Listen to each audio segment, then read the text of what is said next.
Pohľad z boku na ostrie, 300-násobné zväčšenie. Posledný použitý kameň rozsutec. Na konci vidíme takú krásnu mikropilku. Na viacerých miestach na fazatke som si všimol takéto tmavé miesta. Sú to vypadnuté miesta, zrejme po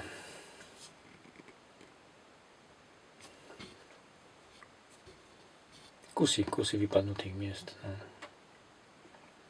Tu sú sem tam.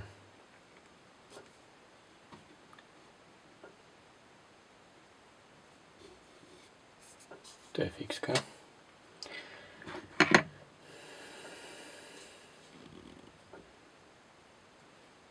Tu je vypadnuté čosi.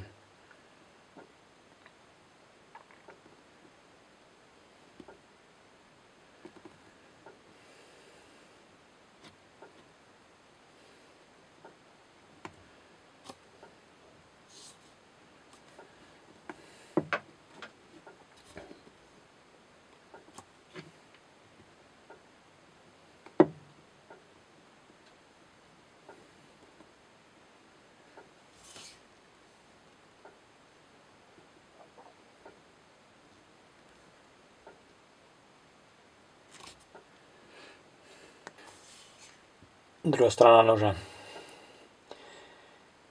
Na konci ostria pekná mikropilka, no a máme tu niekoľko tiež takto vypadnutých miest. Podľa mňa to sú miesta, ktoré boli alebo sú vypadané po vrchovej úprave. Zrejme bolo to leptané a v niektorých miestach ten lept išiel asi dosť hlboko.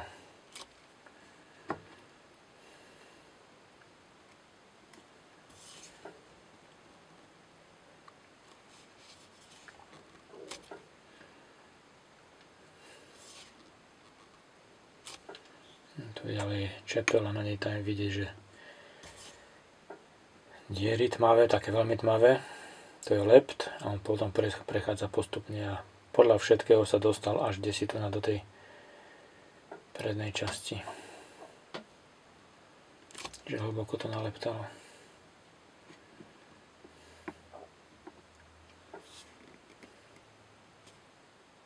Podľa zhora na ostrie.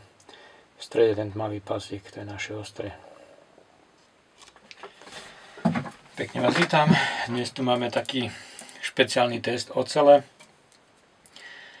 To je tu jeden z troch nožov, ktoré poslal Bob, aby sme si ich otestovali. Mne sa teraz dostali do rúk. Takže tento nôž vyrobil Hejkal von Slovinec. Mal by byť z uhlíkovej ocele, konkrétne parametre potom napíšem k videu. Nôž je momentálne nabrúsený na čosi málo pod 40 stupňov. Má takú zvláštny výbrus. V strede je čepel ušia, na pätke a na špičky je hrubšia, preto aj ten tvar toho ostria je taký, aký vidíte. Takže budeme počítať, že má 40 stupňov. Toto reže pekne. Máme ešte cigaretový papier. 12 gramov na meter štvorcový.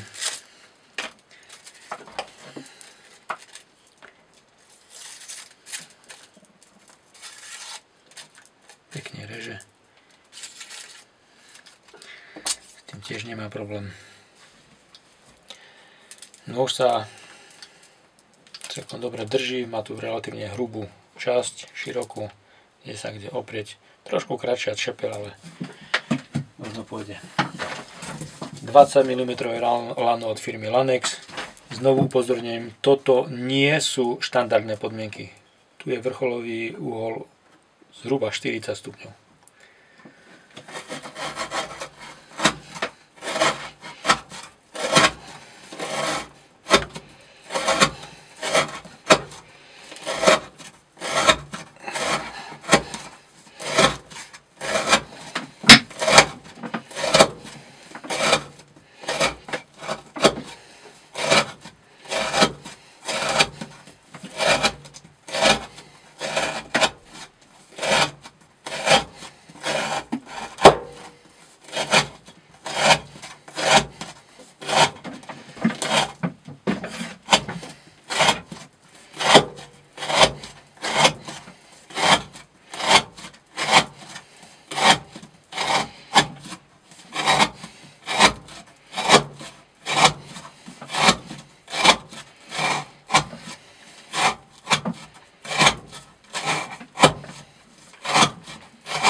Už máme prvú stovku.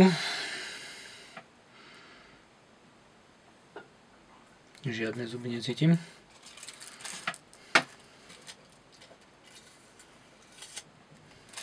No, špička trošku ešte zúrala.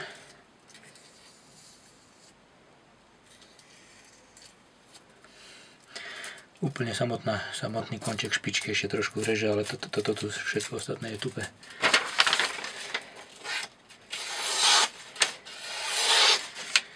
Toto ešte reže.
Nič.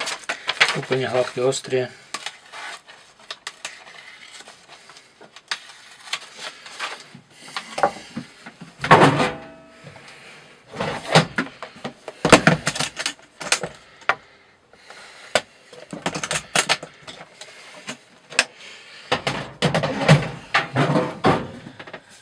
Náš etalón Spyderco Madnix 2 CPM S110V.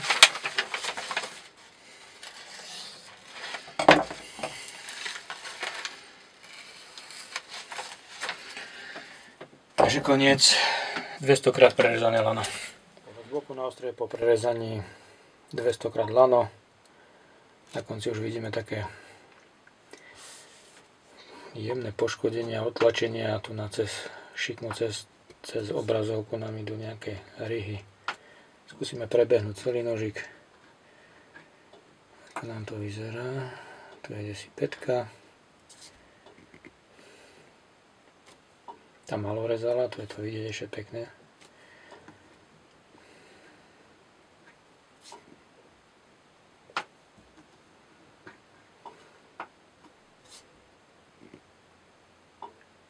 Tu už je vidieť viac toho potrebenie, také tmavšie fľaky. Aj tu.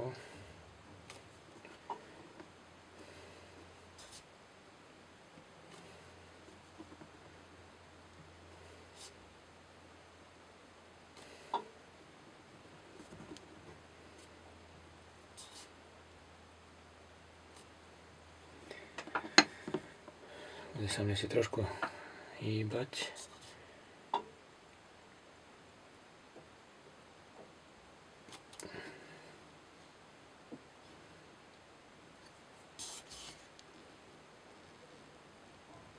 Sa ospravedlňujem, teraz nožík držím len na... Jak to spraviť, aby sa dal pozerať na ňu. Už sa blížim k špičke a tam je to... To je plastelína. Alebo z výšky plastelíny. Skúsim to aspoň tu na v tej prednej strane, kde si... No, tu je. Toto menej rezalo, to je to ešte relatívne pekné.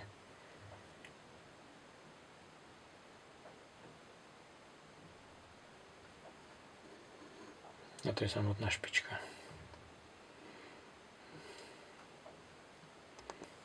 Druhá strana noža je podobný obrázok. Na konci už vidieť také tmavé miesta, to už je opotrebenie. Pohľad zhora na ostre, v strede vidíme taký pásik, ten už je hrubší. Čím bude hrubší a svetlejší, tým je to viac opotrebované. Kde si pätka. Tu je to vidieť, aké je. Na pätke je to ešte relatívne tenké.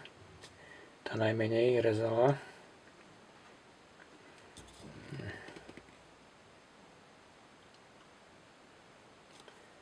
A jak pôjdeme teraz dopredu, tak to bude hrubšie a hrubšie.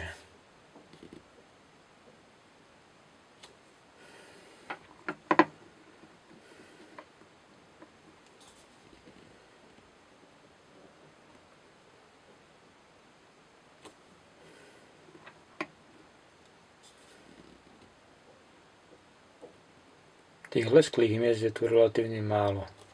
Som si myslel, že to bude viac lesklých, ale ani toto tu nie je schopné už rezať papier. No, kde si som sa stratil.